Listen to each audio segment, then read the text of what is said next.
ये आया, ऐसा हुआ, कट्टू ऐसा हुआ, तो मेरा भी फिर ऐसे अच्छा नहीं ऐसा करेंगे। मतलब फर्स्ट टाइम मैंने ऐसा राइड किया कि पहाड़ों के ऊपर से हेलीकॉप्टर जा रहा है, बादलों के बीच में जा रहा है, कभी बादलों के नीचे से। तो चलो ठीक है कि मेरे बच्चे हैं, उनको लोग पसंद कर रहे हैं, प्यार दे रहे हैं इंडस्ट्री वाले, लेकिन उसको मल्टीप्लाई कर रहे हैं अपनी गुडनेस से वो। राशि 75 ईयर्स के सेलिब्रेशन में आज है मेरे साथ में एक्शन के बेताज बादशाह यानी श्याम कौशल। Welcome sir. नमस्कार sir. How you sir? Very fine जी, बहुत अच्छा हूँ। सर, राशि ने 75 ईयर्स कंप्लीट कर लिए हैं। किस तरह से दिखते हैं आप राशि के 75 साल? मैं ना ऑनेस्टली बोलता हूँ, देखो एक आदमी एक विज़न लेके चलता है, उसके ऊपर फ़िल्में बनाते हैं। फिर शायद उसकी जनरेशन, आगे की जनरेशन भी उसको कुछ कैरी फॉरवर्ड करे। पर this is a rare example कि आज 4 जनरेशनों से वो जो कमिटमेंट है फैमिली वैल्यूज़ की, वो लेके फ़िल्में बनाना, इट इज़ समथिंग मतलब अमेज़िंग। अगर देखो ताराचंद बड़जात्या जी ने शुरू की कंपनी 1947 में, आगे से देखो आज तक भी उनकी अगर फ़िल्मों में देखो, एक सुर, एक रिलेशनशिप, एक फैमिली वैल्यूज़, सभी फ़िल्मों में वो चीज़ नज़र आएगी। एंड ये बहुत रेयर है, मतलब बीच में कितने दौर आए, ऐसी फ़िल्में बननी चाहिए, ऐसी फ़िल्में बननी चाहिए, लेकिन उस चीज़ को कमिटमेंट पकड़ के चलना हो तभी हो सकता है जब भी आप इतने अच्छे इंसान हो, तो आपका कहीं न कहीं वो प्रोजेक्शन उसमें दिखता है। तो मतलब हैट्स ऑफ पूरी बड़जात्या फैमिलीज़ को कि ये सब वैल्यूज़ रखने के लिए और लोगों तक ये वैल्यूज़ पहुँचाने के लिए। सर, पहला अनुभव कैसा था आपका? अगर आपकी पहली मुलाकात की अगर मैं बात करूँ सूरज जी के साथ में, किस तरीके से मुलाकात हुई आपकी उनसे?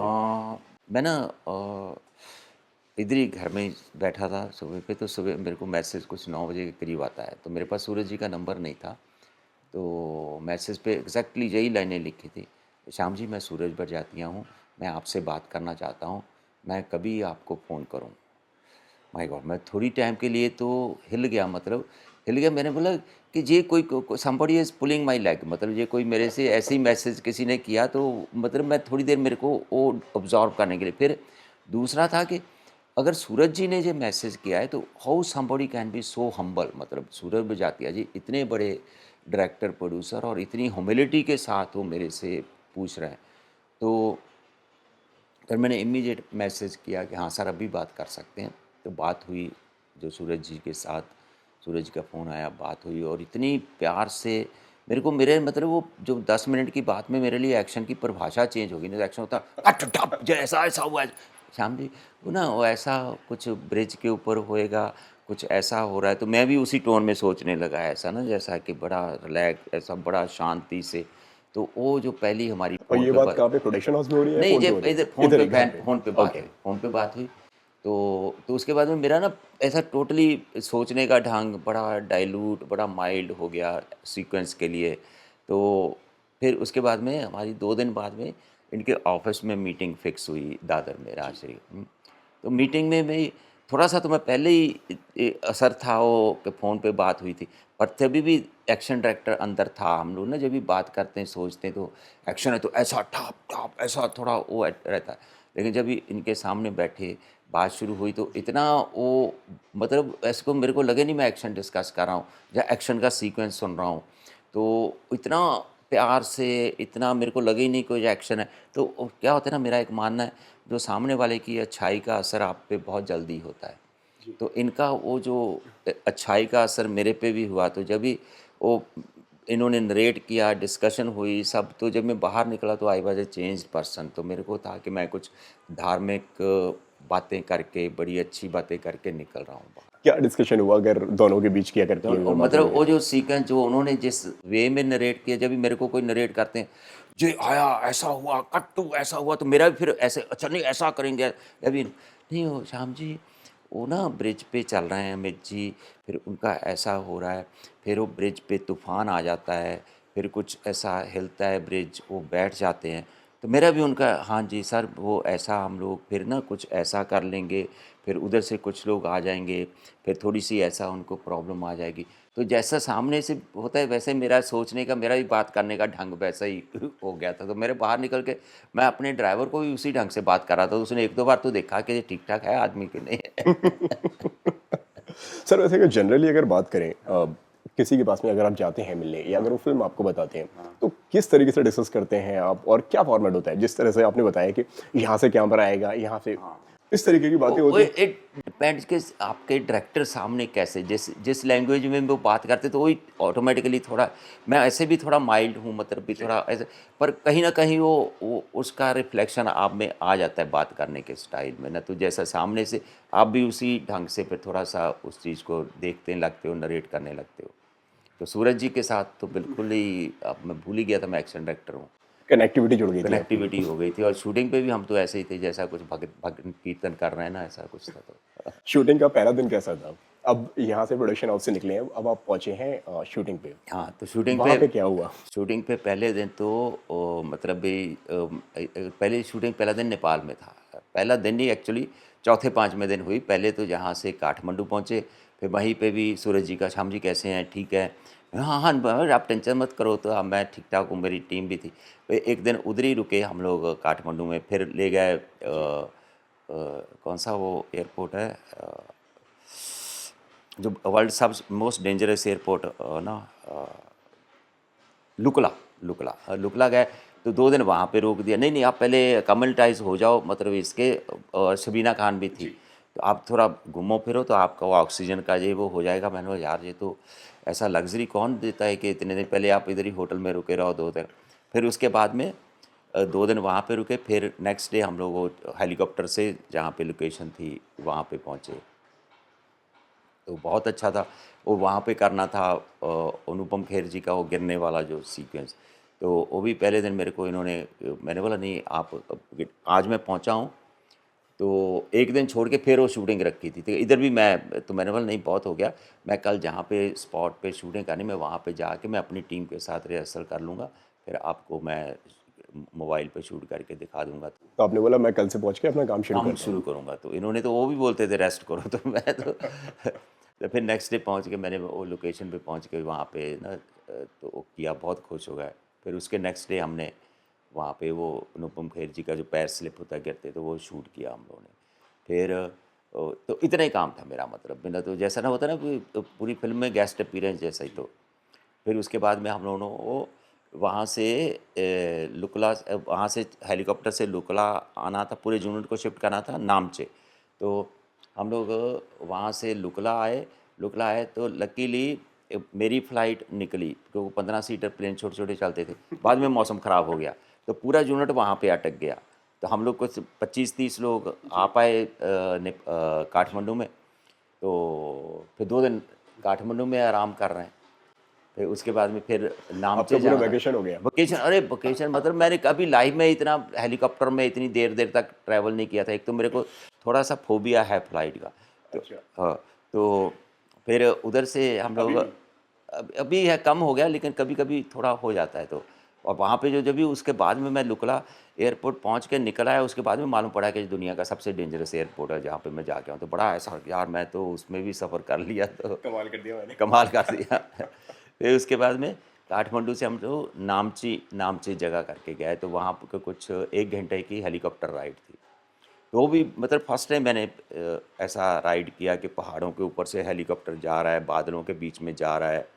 कभी बादलों के नीचे से वो पायलट बड़ा एक्साइटेड होके now we will be going under the clouds कभी अपर द क्लाउड्स ऐसा ना तो वैली के अंदर से तो दैट वाज़ ए एक्सपीरियंस मैं तो ऐसा मोबाइल पे ना तो मेरे को थोड़ा डर भी लग रहा था तो मैं ऐसा मोबाइल पे वो सेल्फ वीडियो करके रखा था तो अगर मेरे को कहीं थोड़ा गड़बड़ लगता तो मैं ऐसे करके देख रहा था ड्राइवर स्माइल कर रहा है कि टेंशन में है अगर वो स्माइल कर रहा है तो मेरे को लगता था सब ठीक ठाक है तो फिर नामचे पहुँचे वहाँ पे भी एक दिन रेस्ट किया फिर वो ब्रिज वाला सीक्वेंस करना था वहाँ पे तो उसका क्या हम लोगों ने जो वाइड शॉट्स वहाँ पे लेने थे जो ब्रिज था जहाँ पे तूफान आता है ब्रिज का और फिर उसका कितने दिन शूट किया आप लोग ने वहाँ पे? वहाँ पे तो एक ही दिन वहाँ पे क्योंकि वाइड शॉट्स लिए फिर इधर आके 2 दिन किया जो ब्रिज का ले लगाया हुआ था portion part of bridge Mehboob studio में अमित जी के साथ सारा जहाँ पे किया जो लगा के और बाकी सब एक्टर्स के साथ में काम करने का अनुभव कैसा रहा आपका? बहुत अच्छा सभी मतलब दोस्त हैं सभी एक काफ़ी टाइम से ज़्यादा सभी सीनियर हैं तो अनुपम खेर साहब उनको तो काफ़ी मतलब 40-42 साल से जानता हूँ तो सारिका जी उनके साथ भी काफ़ी काम किया उनकी परजानिया फिल्म जो मैंने की थी फिर बोमेन ईरानी जी उनके साथ भी काफ़ी टाइम से डॉन से जब भी उन्होंने पहली बार गन चलाई थी तो तब से ना तो लेके तो सभी के साथ बहुत अच्छा था फिर इनके साथ तो सूरज जी के साथ पहली बार कर रहा हूँ, पर वो इतना अच्छा हो गया, दिल से एक दिल जुड़ गए। मतलब ना, मेरा क्या मानना होता है, काम तो हम करते ही रहते हैं, लेकिन जहाँ पे वो अपनापन आ जाता है तो और भी मज़ा आता है। तो ये इतने अच्छे हैं, मतलब इतनी अच्छी एनर्जी जनरेट करते हैं, पॉजिटिव एनर्जी जनरेट करते हैं सेट पे। क्योंकि अ, सबका इतना ध्यान रखेंगे, आपने खाना खाया, आपको कुछ ये तो नहीं, आपका अभी ठंड तो नहीं लग रही, मैं कपड़े का भी ऐसा सब, तो सबके लिए बैग सेपरेट। पहली बार हो रहा था कि सबके लिए ऐसे वाटर प्रूफिंग बैग सबको दिए गए कि आप अपना सामान इसमें लेके आइए, काठमांडू से ही। तो मतलब ऐसा, जैसा आप अपने परिवार का ध्यान रखते, तो ऐसा इन्होंने पूरे यूनिट का ध्यान रख रहे थे। कोई एक ऐसी याद जो आपको हमेशा याद आती हो ऊंचाई से रिलेटेड, या आपको लगता है कि यार मैंने इतना काम तो कर लिया है लेकिन ये जो मेमोरी है ना, ये मेरे साथ में हमेशा रहेगी, जीवन भर रहेगी? इनके साथ काम करना है मेरे लिए मेमोरी। उसके बाद में बहुत, मेरा एक मानना कि इतना नाइसली बात करके, लोगों को इतना प्यार देके, इतना हम्बली बात करके, इतना प्यार से बात करके भी काम हो सकता है। दैट इज़ ए, मतलब जो मैंने सीखा वहाँ से, जो मेरे साथ ज़िंदगी भर रहेगा। फिर उसके बाद में फिर जब भी ये हमने शूटिंग शुरू महबूब में शूटिंग की, तो जब विक्की की शादी हुई, तो उसके बाद में इमीडिएट बाद में, ये पहली शूटिंग थी मेरी। तो मेरे को वो भी वार्मथ जैसा, वहाँ पे मैं महबूब में गया, विक्की की शादी 9 को थी, तो ये 12 तारीख को शूटिंग की बात है, 12 या 11 को, दिसंबर को लास्ट ईयर। तो जिस वार्मथ से मतलब मिले, जहाँ अमित जी तो ने सर मेरे को दूर से देख कितना के, मुश्किल हो गया आपके लिए दोनों जगह पे मैनेज कर पाना, यहाँ पे भी होना जरूरी है और यहाँ पर होना नहीं, भी वो जरूरी शादी है? करके फिर आ गया, फिर mentally I was out of that thing, फिर सीधा शूटिंग में। तो पर जितना प्यार से, जितना वार्म से मिले सूरज जी, अमित जी मिले दूर से ही, बधाइयाँ बधाइयाँ बहुत उनको ना, तो बहुत अच्छा था एक। आपकी सर पहली फिल्म है राजश्री के साथ में ऊंचाई, किस तरीके का अनुभव रहा आपका राजश्री के साथ में? पहले तो मैं एक बात आपको बताता हूँ, it is like dream come true. क्योंकि जब भी 80s में मैं स्टंटमैन था, तो हमारा मूवी स्टंट आर्टिस्ट का ऑफिस होता था महालक्ष्मी में। तो मैं रहता था इधर शांता क्रूज में, तो मोटरसाइकिल से उसी रास्ते से जाता था जहाँ पे इनका ऑफिस है। तो कभी सोचा नहीं था कि एक दिन कभी इनके ऑफिस से मेरे को फ़ोन आएगा, एज एन एक्शन डायरेक्टर मेरे को काम करने का मौका मिलेगा। और 80s में मतलब भाई, जब भी वो सब फिल्में भी, मैं बम्बे आ गया था, इनकी सभी फिल्में अपना मैं अभी नाम याद कर रहा हूँ, अँखियों के झरोखों से, गीत गाता चल, हाँ, फिर दुल्हन वही जो पिया मन भाए, मतलब इतनी अच्छी प्यारी फिल्में जो देखी थी। तो उनके ऑफिस से मेरे लिए ये फ़ोन आना कि आप एक्शन करो एक फ़िल्म का, it was a big thing for me. और बहुत भगवान का शुक्र किया कि ब्लेसिंग्स माना कि मेरे को राजश्री में काम करने का मौका मिल रहा है। इनकी गुडनेस तो पहले से ही मालूम थी, लेकिन तभी फिर प्रैक्टिकली बात करके मिल के तो और इतना अच्छा लगा कि बहुत सारी, मतलब मेरे को भी सीखने के लिए ये चीज़ है। आपने पहले, इससे पहले ट्राई नहीं किया उनके साथ में काम करने का या राजश्री तक पहुंचने का? नहीं, मैंने ना ऑनेस्टली मैंने कभी ऐसा अपनी तरफ से, मतलब इट इज़ नॉट होता है ना, हर एक का एक ग्रुप बना होता है। हाँ, तो एवरीबॉडी किनके साथ कंफर्टेबल है उनके साथ काम करते हैं।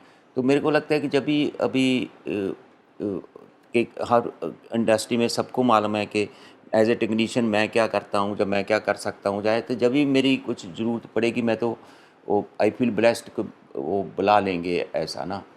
तो ऐसा होता भी है, तो मतलब नॉट के कुछ उसमें ये है, पर तो फिर इनके ही तरफ से इनको लगा कि मैं ये फ़िल्म कर सकता हूँ, तो बुलाया है। बट कितना लकी मानते हैं आप खुद को और बच्चों को कि जो प्यार इंडस्ट्री ने आपको दिया, जो प्यार सबने आपको दिया, वो सेम प्यार विकी और आज सनी को भी मिल रहा है? डेफ़िनेटली, मतलब वो एक तो करेक्ट है, वहाँ पे कहा जाता है कि एक तो वो प्यार, पर वो उस प्यार को और बढ़ा रहे हैं, वो अपने आप पे भी बहुत अर्न कर रहे हैं, अपनी गुडनेस पे उनको बहुत, एक तो चलो ठीक है कि मेरे बच्चे हैं, उनको लोग पसंद कर रहे हैं, प्यार दे रहे हैं इंडस्ट्री वाले, लेकिन उसको मल्टीप्लाई कर रहे हैं अपनी गुडनेस से वो। मेरे से मतलब उनकी गुडनेस बहुत ज़्यादा आगे स्प्रेड कर रहे हैं, तो that is a very good thing. Lastly sir, जाते जाते जो भी आप आपकी ऑडियंस से, आपके दर्शकों से जो आपको हमेशा इतना प्यार देते हैं, आपके बच्चों को इतना प्यार देते हैं, पूरे परिवार को इतना ज़्यादा प्यार दिया है, जो भी आप कहना चाहें? सबसे पहले तो मैं सबका बहुत बहुत शुक्रिया अदा करना चाहता हूँ, ऐसा हाथ जोड़ के, सर झुका के, जो आपने मेरे को प्यार दिया, बच्चों को प्यार दिया, मतलब उसका कोई, मैं कितनी बार भी शुक्रिया करूँ तो उसका कोई कंपनसेशन नहीं है। बाकी मैं एक ही कहूँगा कि ईमानदारी की मेहनत, माँ-बाप का जो ब्लेसिंग्स हैं, और अपने नियर और डियर वंस के साथ ईमानदारी से रहना, उनके भले का सोचना, उससे बड़ी कोई इबादत या उससे बड़ी कोई प्रेयर नहीं है। तो अगर आप माँ बाप की खुश रखते माँ बाप को और ईमानदारी से मेहनत करते हैं तो कभी भगवान आपको डिनाई नहीं करेगा कोई चीज़। आपको हमेशा आपका और एक बात और विश्वास रखो, ड्रीम्स डू कम ट्रू। सपने सच होते हैं, मैं सामने बैठा हूँ। Thank you so much sir, बहुत अच्छा लगा आपसे थैंक यू, बात गॉड करके और ब्लेस यू, बहुत गॉड कुछ ब्लेस आज यू। नया सीखने को अरे मिला। So sweet, God bless you. मैं तो बड़ा छोटा सा हम्बल सा आदमी हूँ। तो सबसे पहले तो राजश्री को 75 साल पूरे होने पे बहुत बहुत बधाई। मैं तो बोलता हूँ 75 साल क्या कि जैसा उनकी ये चौथी जनरेशन है तो मेरी चौथी जनरेशन भी ऐसा ही उनको थैंक्स बोले, क्योंकि वो ऐसी अच्छी फिल्में आगे से आगे बनाते रहें जो फैमिली वैल्यू वाली, जो अभी तक उन्होंने वो ट्रेडिशन रखी है। और इतने अच्छे इंसान हैं, इतना लोगों में अच्छाई पहुंचाते हैं। और मैं लकी हूँ कि मेरे को उनके साथ जुड़ने का मौका मिला, उनसे सीखने का मौका मिला। तो ऐसे ही मैं चाहता हूँ कि उनका भी आगे से आगे मतलब भी ग्रोथ होती रहे, हमारी भी आगे की जनरेशनें उनसे सीखती रहें। तो बस मेरे मतलब it was a dream for me to work with Rajshri. और भगवान का बहुत शुक्र है कि मेरे को काम करने का मौका मिला। All the best.